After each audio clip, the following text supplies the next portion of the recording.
Hey everybody, Miss Dietrich here. We're going to be taking a look at using blood types for identification.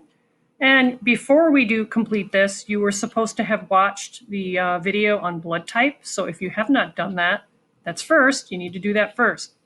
All right, so the directions are Mrs. Gold and Mrs. Brown shared a room at the hospital when they had their babies, and now they suspect their babies have been accidentally switched. The hospital performed blood tests that show the following blood types. Mrs. Gold has type AB blood. Mr. Gold has type O blood. Mrs. Brown has type A blood. Mr. Brown has type A blood. Baby 1 has type A blood, and baby 2 has type O blood. So we're trying to figure out, does baby 1 belong to the Golds, or does baby 1 belong to the Browns? And likewise for baby 2, whose baby is baby 2 with type O blood? Now, at initial investigation, you might say, well, baby 1 has type A blood, and so do the Browns. So it might make sense that this baby belongs to the Browns. And you might say, well, baby 2 has type O blood, and because Mr. Gold has type O blood, perhaps that baby belongs to that family. But we really can't tell for sure until we do complete a Punnett square. All right, so one of the things that we should look at that was on one of the slideshows, so you should, you might have to pause this and play it back. Now, if we talk about all the blood types, so here they are. You could either be type A, B, AB, or O. And when we think about the genotypes for each of the types of blood, if you're type A, then there's two different possibilities for your genotype. You could be homozygous for the two dominant alleles, which we write with a capital I and a superscript A twice. We write that twice. Or you could have the dominant allele for type A blood, and you could have that recessive O allele. And similarly, with type B blood, you could be either the two homozygous alleles here, or you could have the heterozygous situation of having the dominant B allele and the recessive O allele. Now, if you're type AB blood, then there's only one possible genotype that could be.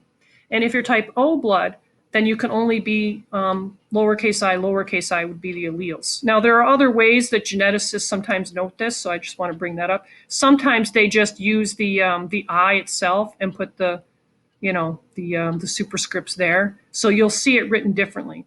Now, just so we're not confused about what does all this mean, this one goes across, so we have type A blood, type B, type AB, and O blood. I like to think of O blood as being kind of naked. It doesn't have any antigens on it. And if we think of type AB blood, you have the antigens for type A and B blood attached to the red blood cell. So when it comes to what kind of blood can somebody receive if you ever have to have surgery and get blood as a donation, which type of blood you have has a lot to do with what type of blood you can receive. So if you're lucky enough to be type A blood, you can have any blood type, so that's easy. But if you're type O blood, then you can give blood to anybody, but you can only receive type O blood, because what happens is your body would have a reaction to the antibodies. All right, so that's explained very nicely in this video that you are supposed to watch before we complete this task, but let's go back to the task. Now, if you're doing this as a digital version, then you have these slides, and it's presented to you that way, and you have to type things in. But the problem that many students have is it's a little bit difficult to get that superscript. And I don't think any of my students have found a way to do that. So you have a bunch of slides to fill in. So there's a total of 10 slides if you're doing the digital version of the assignment. All right, so if we look at the paper copy of the assignment, then we start to fill in the possible genotypes. Remember, we were just looking at AB blood and the genotypes for that. You can have that, there's only the one allele combination that it can be. So that's this, right? That's it. There's no other genotype for folks with type AB blood. Now, for folks that have type O blood, the only genotype is the lowercase I. For type A blood, we have a couple options. Recall that we can be homozygous. So that's uppercase I. That's supposed to be an A. Uppercase I. Oops, I didn't mean to put a comma there. So let's tidy that up. All right, and then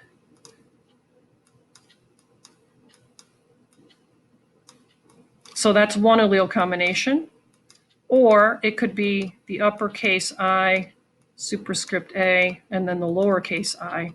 And then we can just copy this for Mr. Brown, baby 1. Okay, just copy the same thing down, this thing, you copy it again here, you copy it again here. All right, now for baby 2, we want to go back and just remind ourselves that that's lowercase I, lowercase I. All right, so the first thing that we need to do is we need to complete a Punnett square, and we're going to do the Gold family first.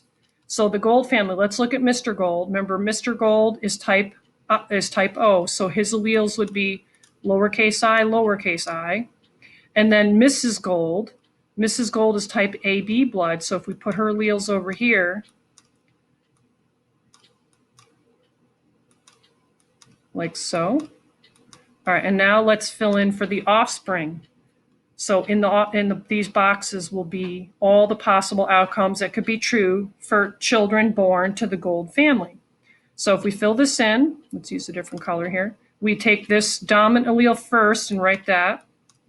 And then we'll take the recessive allele and put that next. So we could have offspring that has, this would be type A blood, by the way. Here we'd have the dominant allele and then the recessive allele written next. So that's a baby with type B blood. And then over here, we're going to take the dominant allele first and write that, and then take the recessive allele and put that here. All right, and then in this box, we're taking the dominant allele, so that's an uppercase I superscript B, and then a lowercase I. All right, now because there are no other allele combinations for the Gold family, then we don't have to complete another Punnett square. And there is a blank Punnett square here. And if you're doing the digital version of this, then you're going to see on slide 3, there's another Punnett square, but that's there as sort of a decoy, or what we might call a red herring, because we don't need to fill that out given the fact that the parents only have one allele combination. So if we look at the outcomes for the children, I think this is on slide maybe 4. You'll see these words if you're doing the digital version. After completing the Punnett squares, list the possible genotypes of children born to Mr. and Mrs. Gold. And I'm seeing this as a possible genotype. And I'm seeing this, right? I see it twice. You don't have to write it twice, just write it the one time. And that's it. Now, you know how earlier we were saying, well, the Golds, they have a type O dad, so maybe baby 2 is the Gold family's baby.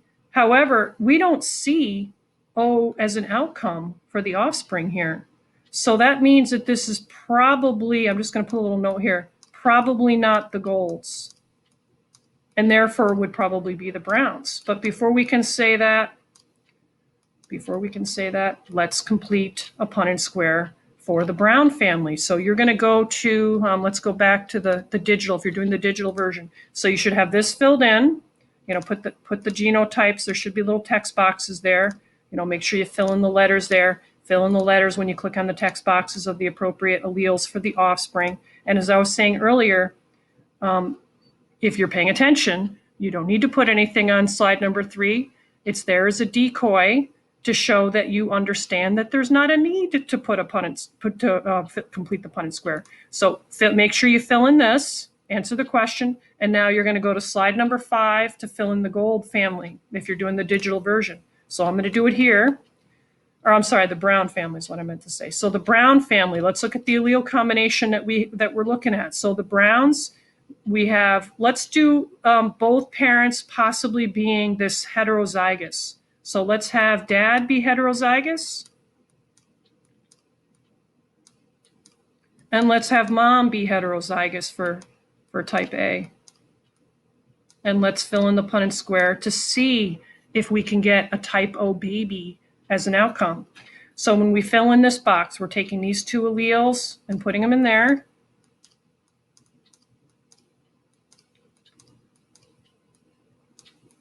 We're taking this allele and putting it in here, always putting the dominant allele first.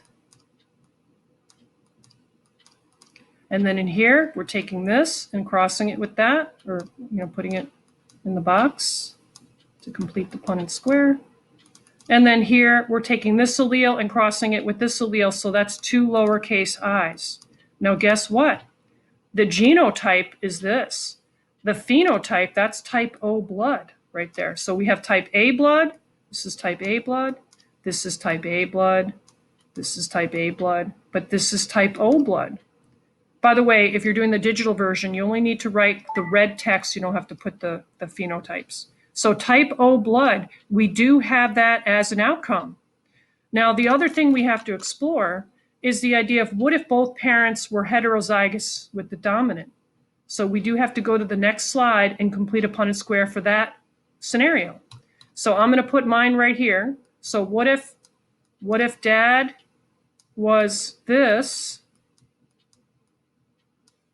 and mom was this?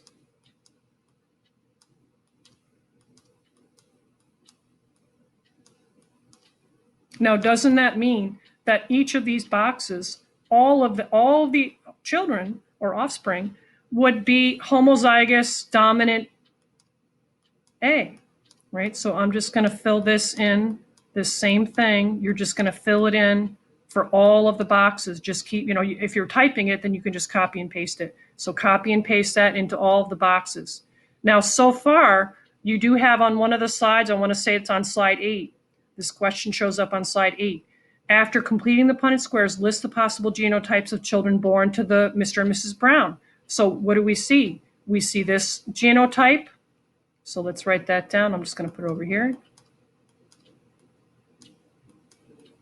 And the other genotype that I'm seeing is type O, right? This, the alleles. And do you see anything else that's an outcome? Oh, we have this one, right? So we got to include that. Let me move the 8. Now you can write it over here too. There's room. Actually, let's put it there. So I'm going to take this allele combination and I'll put it over here. So let's use a different color so it doesn't get blended in with that. So we have this allele combination as a possibility. All right, now the only Punnett square that we have not completed for the Browns is what if we have one parent that's homozygous and one parent that's heterozygous? We haven't done that yet. So on the next slide, which I think would be for you, so let's look at what slide that would be. So we have the first slide would be the two parents are heterozygous. The second slide, both parents are homozygous.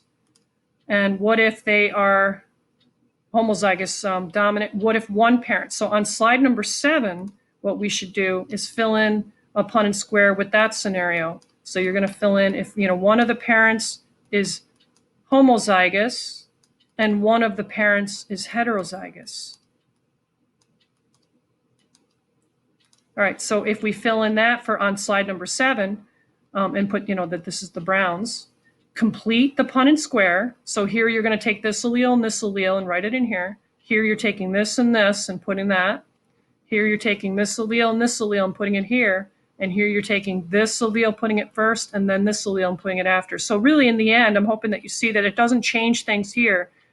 We still have the same allele combinations. So we can, with a lot of confidence, earlier we said that baby 2 is not the Golds. And if you look at baby 2 with type O blood, right, we do have type O blood for the Browns. So that means that we're going to say baby 2 belongs to the Brown family. And because type A blood is an outcome for the Gold family, say like right here, for example, then let's put in the Gold family right here. And the reason why, if we have to explain why, we decided earlier that the Punnett square does not show type O as a possible outcome for the Gold family, and therefore has to be the Brown family. And you would say the Brown family does show an outcome of type O blood as your explanation.